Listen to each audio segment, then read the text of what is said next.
Okay, so we left off looking at the types of evidence that we rely on to draw conclusions about the Earth's climate in past historical periods. In this section, we're going to take a look at why the Quaternary has oscillated between glacial and interglacial periods. But first, let's talk briefly about what Earth's climate was like during the glacial periods. We are in an interglacial period right now, but what were the glacial periods like? Evidence indicates that average global temperatures during these periods were about 6 degrees Celsius cooler than they are today. That's the equivalent of 13 degrees Fahrenheit, which may not seem like a super dramatic difference, but it's sufficient to cause major changes on the surface of the planet. During these periods, large ice sheets covered much of North America, Asia, and Europe.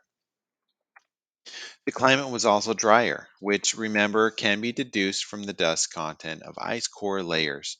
And as a result of the remaining landmass on Earth that wasn't covered in ice, there were more grassland and desert and less temperate forests and tropical rainforests compared to today. And because so much more water was tied up in the form of ice sheets, there was less water in the oceans, and sea levels were lower. Sea level varies at each glacial period, but during the most recent extreme glacial period, which was 20,000 years ago and is referred to the last glacial maximum, sea levels were about 120 meters lower than they are today, which is about 360 feet. Consequently, more land was exposed because there was less water.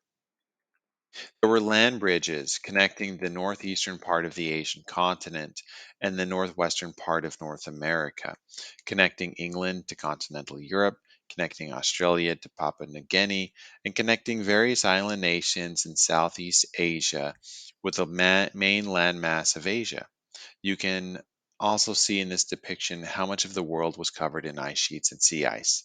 The gray represents sea ice, which you can see reached all the way up to the South American continent.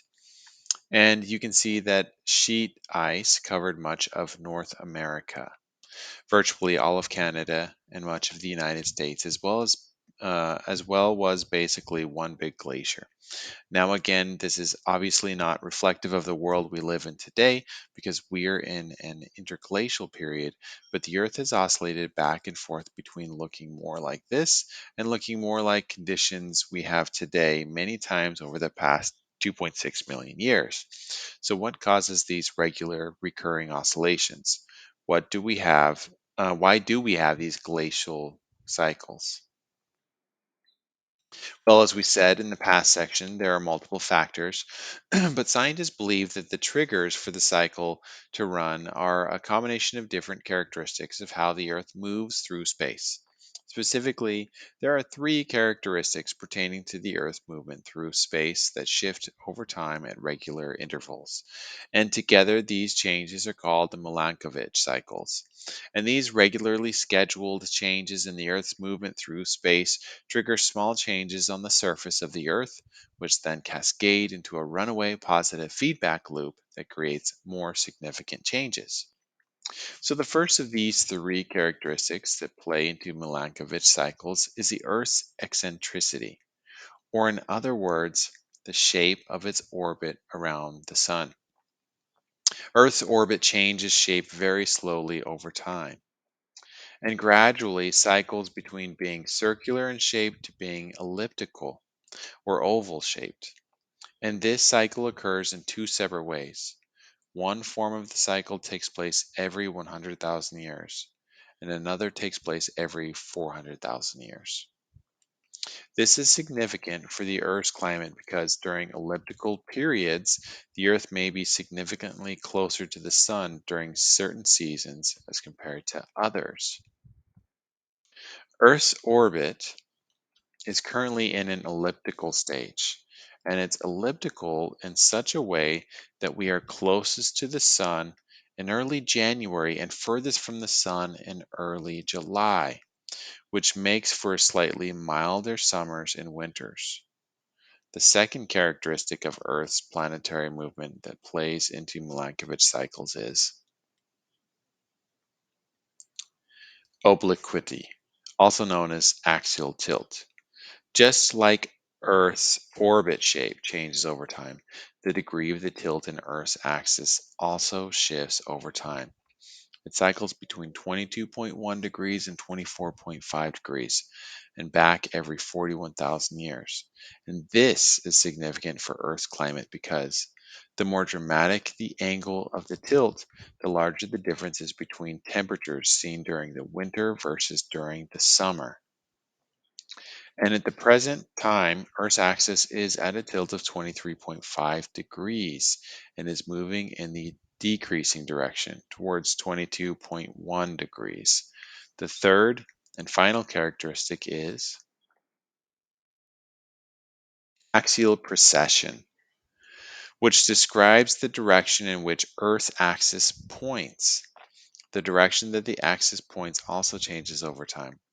It cycles between pointing at the star Polaris, also known as the North Star, and a star called Vega every 26,000 years. And this directionality determines at which point during the year the seasons occur on Earth. Currently, the axis is pointing at Polaris, the North Star. And this means that the peak of the summer occurs in July and the peak of the winter happens in January. If the axis were pointing towards Vega, this would be reversed.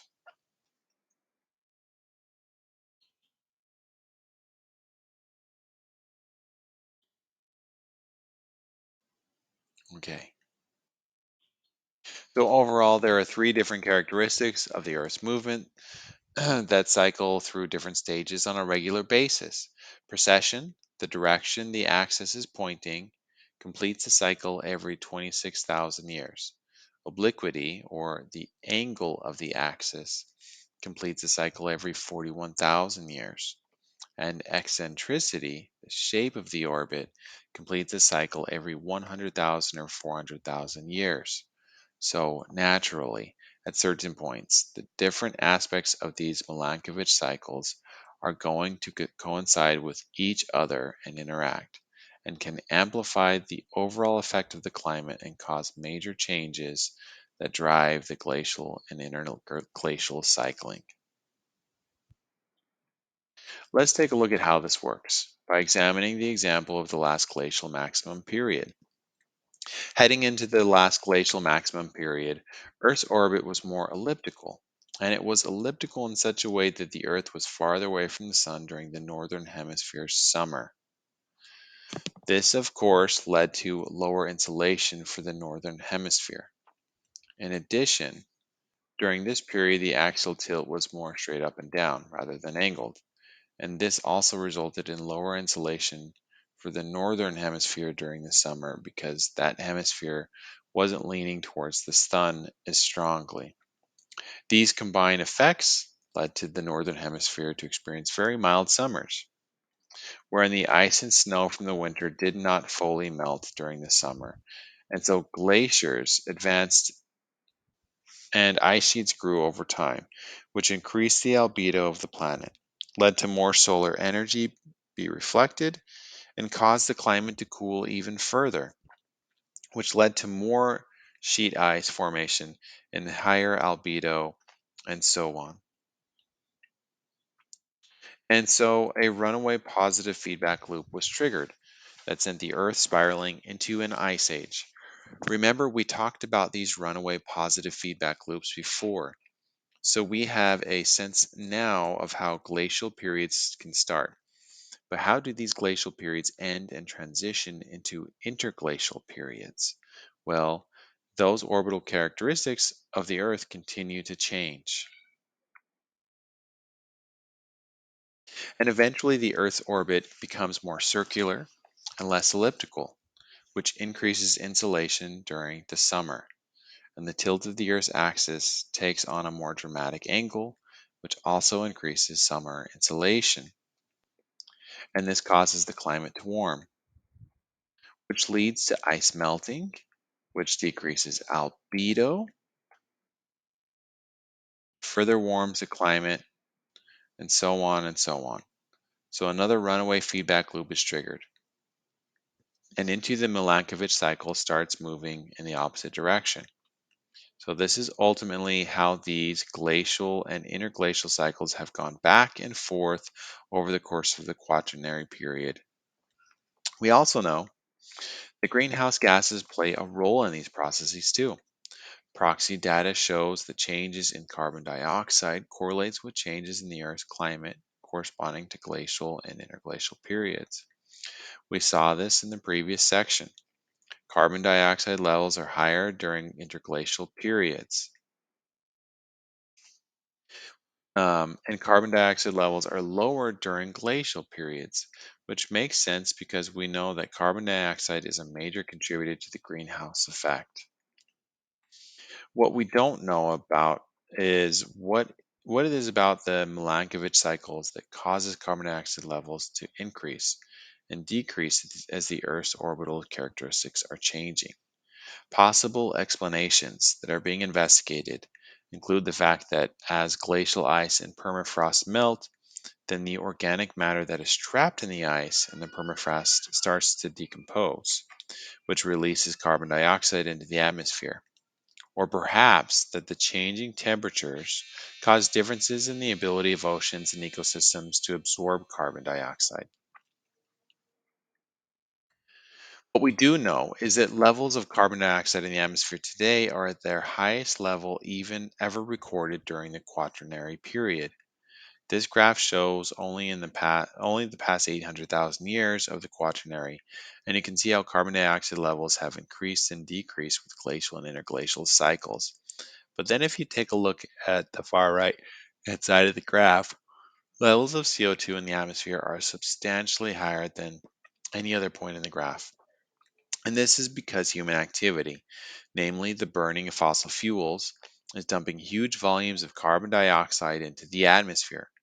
So, a major question for climate scientists is whether these CO2 levels are going to reach a point where they trigger a runaway positive feedback loop of heating where the greenhouse effect becomes so enhanced that polar ice caps melt, albedo decreases, causing higher temperatures, more melting, widespread sea levels rise, and desertification of ecosystems, all because the Earth's system reaches a tipping point where the CO2 levels trigger a runaway of these processes that could lead to a dramatic and devastating change to the Earth as we know it.